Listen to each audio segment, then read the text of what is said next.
welcome back to my channel. I made some very nice Leberkuchen today, Leberkuchen cookie stars, which were absolutely amazing.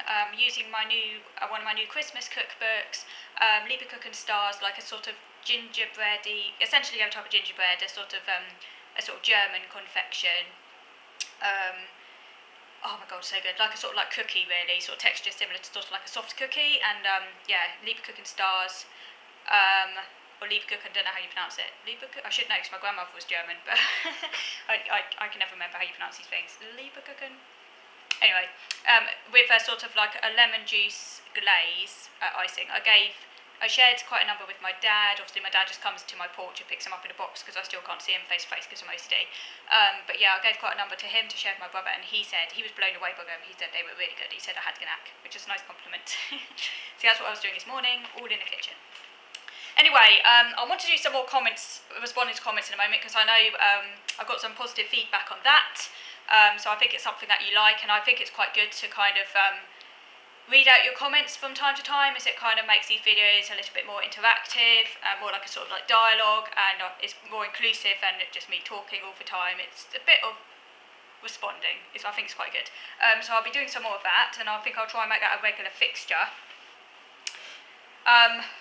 But first of all, I just wanted to talk a little bit more about non-verbal learning disability. I have done some videos on this before in the past, but I just wanted to talk a little bit more about it, mainly because it's kind of a bit of a special interest of mine, because I have the non-verbal learning disability profile, so it's kind of a bit of a special interest of mine.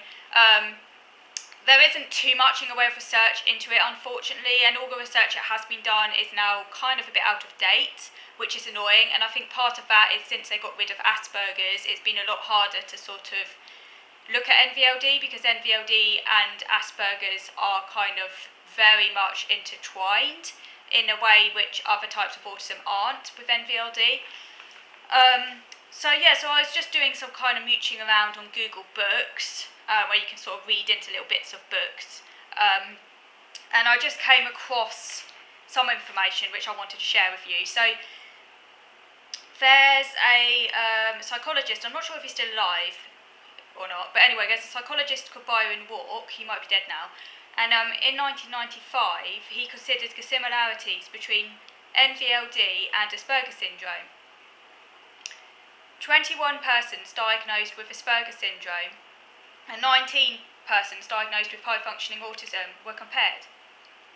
18 of 21 persons diagnosed with Asperger's presented with the NVLD profile, while only one of the 19 high-functioning autism cases did. So that suggests in that study that there is something, that Asperger's is kind of fundamentally different as a kind of type of autism to other types, and has a really strong overlap with NVLD. By the way, just to recapitulate on that, the non-verbal learning disability profile is a very specific profile of having a verbal score significantly higher than a non-verbal or performance score, where in excess of 10 points is considered to be clinically significant. Mine is in excess of 60 points, so right off the scale. Not just clinically significant, but like extremely so. Obviously, it's more than just scores on tests. It also has obvious signs in the person's life, such as being a talker, being very verbally able, but really struggling with social skills, and certain motor skills. Anyway, I've done loads of videos on this, so do go and check those out if you want more information on the NVLD profile specifically. But there is obviously this great deal of overlap with Asperger's, and that had generated a lot of research in the past as to their exact similarities, differences, whether Asperger's is simply a form of NVLD, and everything. And there wasn't really any consensus onto this. Lots of people had different ideas. Some said that Asperger's was essentially the same as NVLD. Others said that NVLD was separate to Asperger's. Others said you could have AS and NVLD at the same time, but that they were also mutually exclusive. And there's a lot of kind of debate, basically, which wasn't really didn't really come to any clear-cut conclusions. But I have very obvious classic NVLD, and almost by default very classic Asperger's as well, particularly as my NVLD is a very severe case, which goes without saying.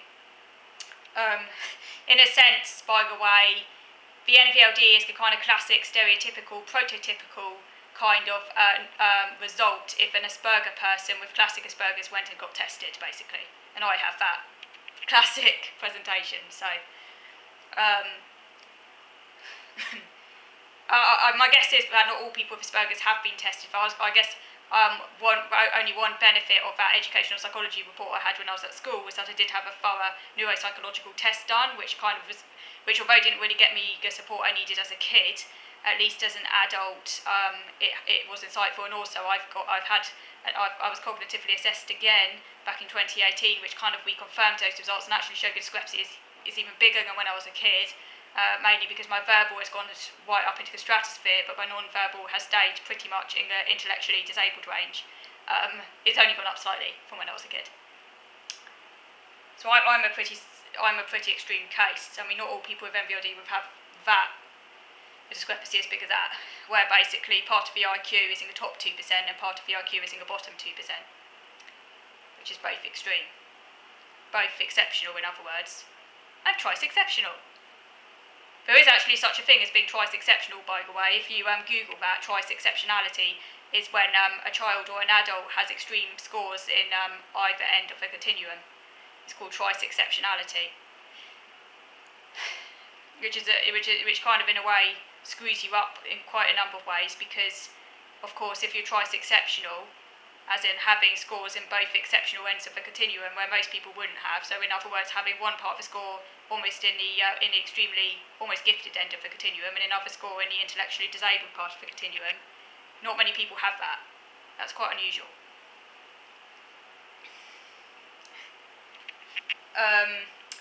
Anyway, I'm waffling as I do. So yeah, so I thought that was quite interesting. It's overlap between AS and NVLD. Interestingly, by the way, there's one very specific part of for performance IQ, or the non-verbal part of intelligence, which taps into social situations, and that is the picture arrangement subtest. When I was a kid, I only got about, I think it's 2 on that, because they give each subtest a number, so 2 is basically intellectually disabled. I mean, that's like really, really, really low. But that's interesting, because picture arrangement specifically is to do with your understanding of social situations. So obviously, if you get a very low score on that, that obviously suggests you don't really have much understanding of social situations, because it's to do with, I'm not sure if I had to do that one as an adult, actually, because the test I had to do as an adult was a bit different when I was a child, and I'm not sure if that one came up as an adult. But it was on, for picture arrangement subtest, was on my childhood one, and as I say, I only got a 2, which is like, things like around about on the, yeah, really, really low, anyway.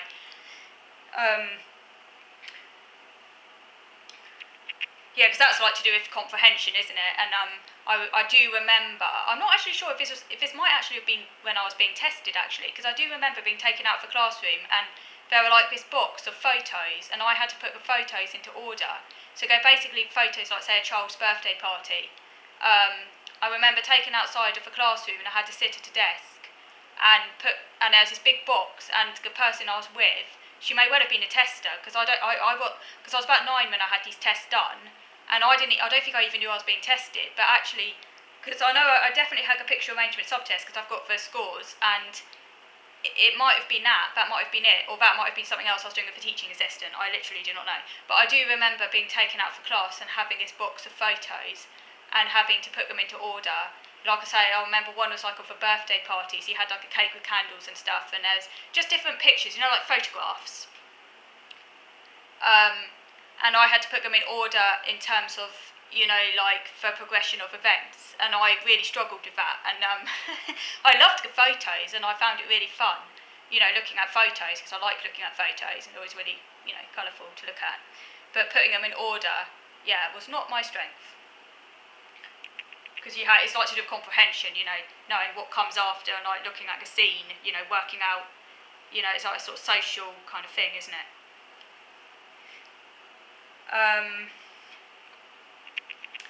So there's a lot of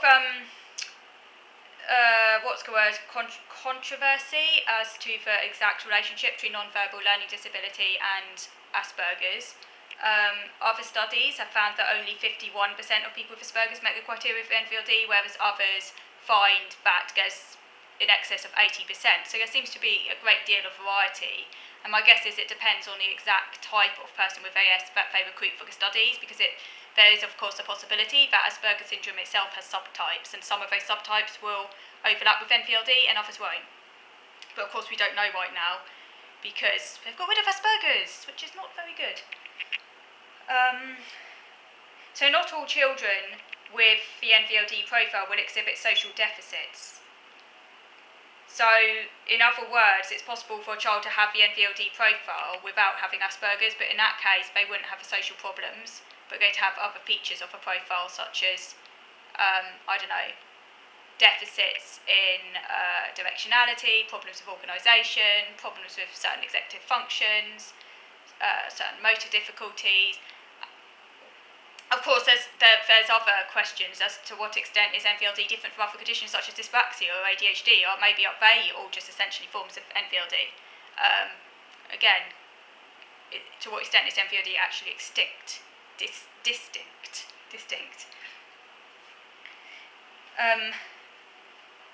There is also an absence in NVLD of restricted interests or special skills. So that's really what distinguishes NVLD from Asperger's, is that the person with Asperger's will also have extremely restricted interests and a need for routine, like I do, which is why I'm both prototypical NVLD and also prototypical Asperger's, because I have both. But it is possible, of course, to have NVLD and not to have a restricted interests, and not to have a need for routine, in which case a person wouldn't be autistic, they'd just have NVLD. It has been suggested that a child with Asperger's simply has a more serious social deficit.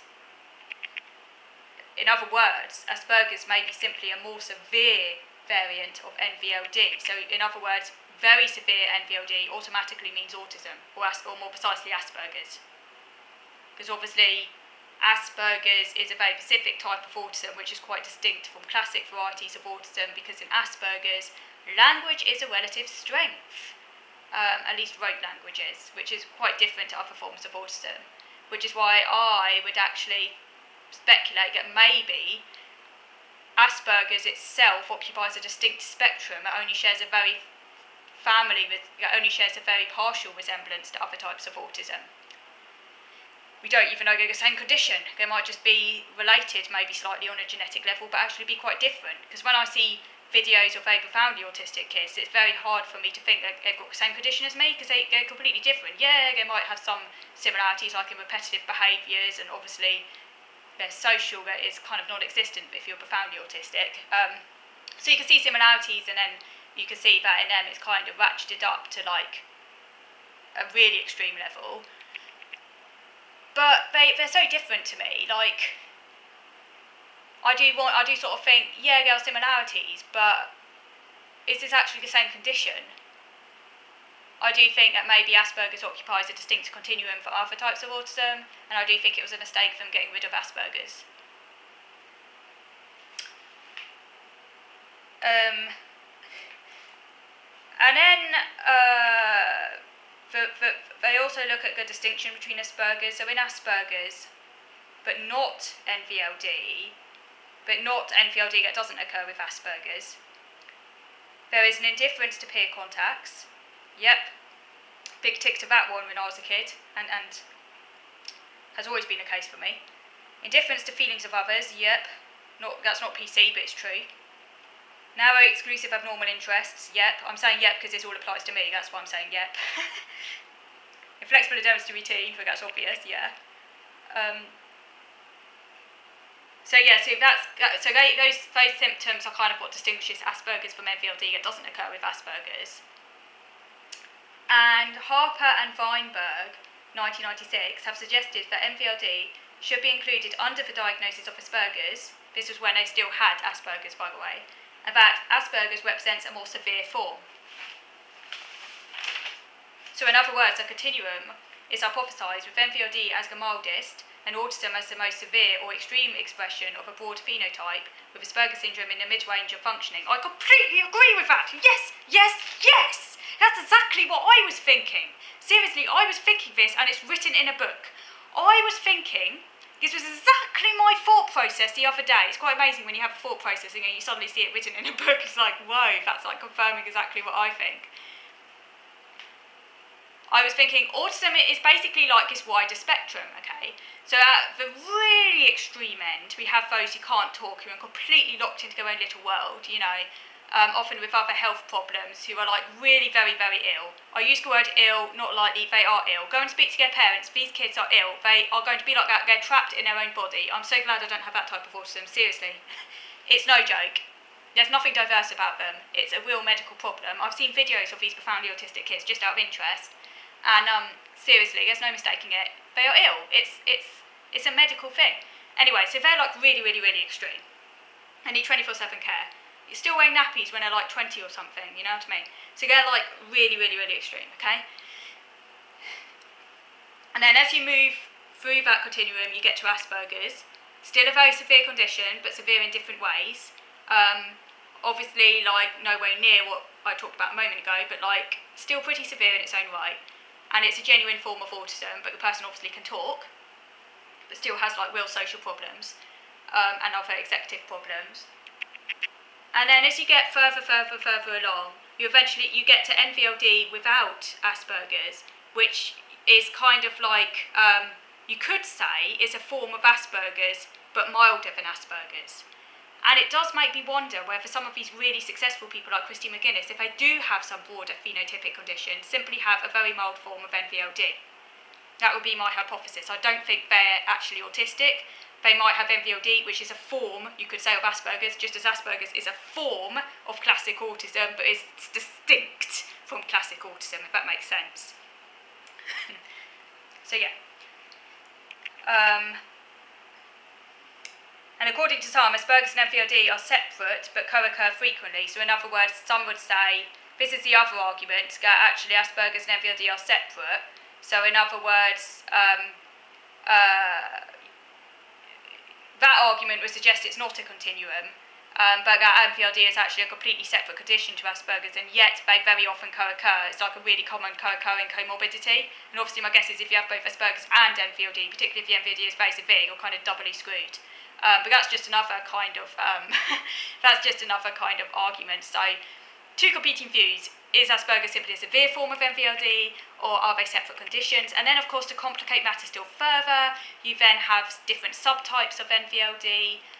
So there's prototypical classic NVLD, which I have, where there's always a difficulty in maths as one of the main symptoms, dyscalculia, alongside all of the other problems. That's like the Walkian classic NVLD. But then there are also other types of NVLD where the person doesn't have many problems with maths, and obviously many people with Asperger's excel at maths. Obviously that's the stereotype of Asperger's. But just as many people with Asperger's have a real problem with maths, maybe there are simply different subtypes of Asperger's, and some subtypes of Asperger's will be on the NVLD continuum and some won't be. We don't know. We just don't know. Okay, so moving over to video number 2.